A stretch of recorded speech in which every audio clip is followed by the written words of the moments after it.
Time now for the Day in Sport with Darren Murrah. Darren, Australia's top hope, feeling pretty confident ahead of the US Open. Yeah, that's yours, Janice. Good evening to you. Ash Barty says she's keen to make a statement at the final Grand Slam of the year.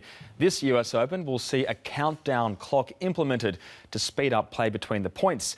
Now, Barty will spearhead a 12-strong Australian contingent tomorrow morning. A week before the start of the US Open, Ash Barty was battling a viral illness. But Australia's top-ranked women's player is feeling optimistic coming into the year's final major. Barty has won 8 of her last 11 matches on hard courts, but she's not looking too far ahead of her first-round clash against Tunisia's Ons Jabeur. Yeah, Ons and I are good friends. We have been for a very long time, but, you know, it's going to be a really exciting match. She's capable of everything. Fellow Australian Daria Gavrilova is seeded 25th and will play Spain's Sara Sobira's Tormo in her opening clash, while Sam Stosur faces a tougher challenge. The former US Open champion faces second seed and reigning Australian Open champion Caroline Wozniacki. It's obviously a tough match for me, but it's also a tough one for her. So I think when both of us probably saw the draw, we were like, oh, all right. Stosur is ranked 64th in the world after an injury-riddled season in 2017. I do feel 100%. So, I mean, I guess every day there's, you know, aches and pains and little niggles. Alex de Minaur was a wild card at last year's US Open. He's now ranked inside the top 50. I'm really proud of myself.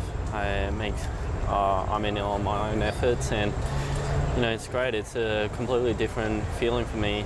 The Australian will play Japan's Taro Daniel in his first round. And for the first time, a shot clock will be introduced at a Grand Slam, putting the likes of top seeds Rafael Nadal and Novak Djokovic on notice. Nadal is very consistently over the 20-second mark. The 25-second countdown aims to reduce time violations.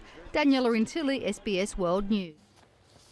And a reminder, you can view live coverage of the US Open right here on SBS. Our telecast from the quarterfinals onwards begins next Wednesday from 9 a.m. There's also live streaming on the SBS On Demand page. The Swans expect to welcome back star players Lance Franklin and Luke Parker for their AFL elimination final against the Giants. The finals begin next Thursday with Richmond taking on Hawthorn. West Coast and Collingwood meet in the other qualifying final, while Melbourne takes on Geelong in its first finals match since 2006. One of those sides will be eliminated along with either Sydney or GWS. Now, Parker and Franklin both missed Saturday's loss to Hawthorn, but this weekend's bye will give them and other players the opportunity to recover from injuries. I think all the clubs probably appreciate that. And there's no doubt with us that it gives us an opportunity to get a couple of important players back. Franklin is one of 2 Swans to be named in the extended 40-man All-Australian squad.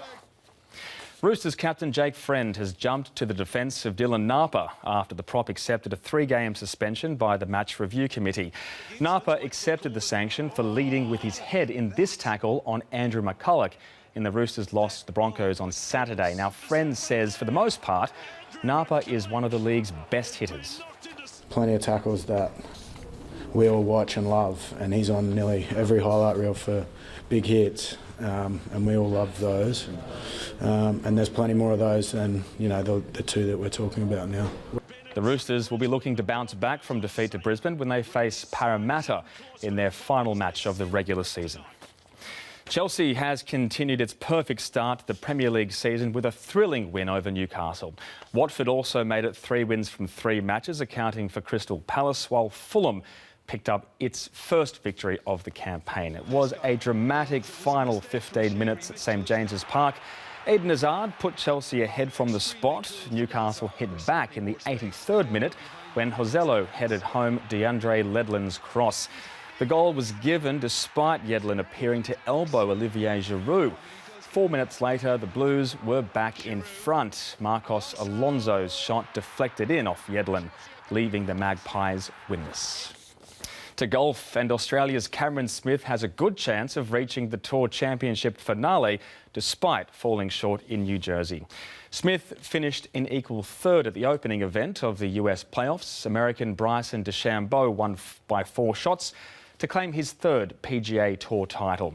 Smith was within 2 shots of DeChambeau in the final round before finishing at 14 under.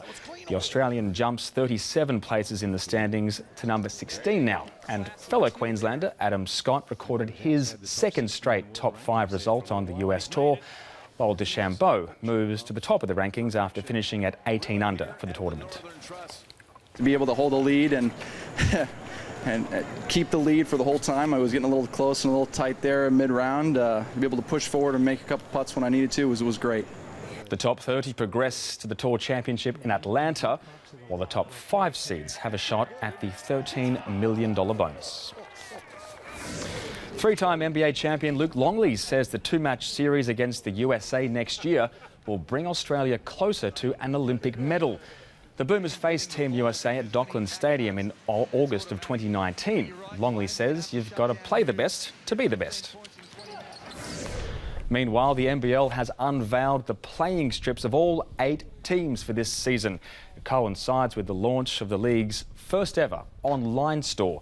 The NBL's new apparel brand will also supply uniforms for grassroots clubs.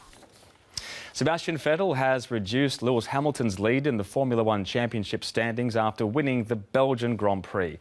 Nico Hülkenberg crashed into Fernando Alonso on the opening corner, sending the Spaniard's McLaren flying over the top of Charles Leclerc's Sauber.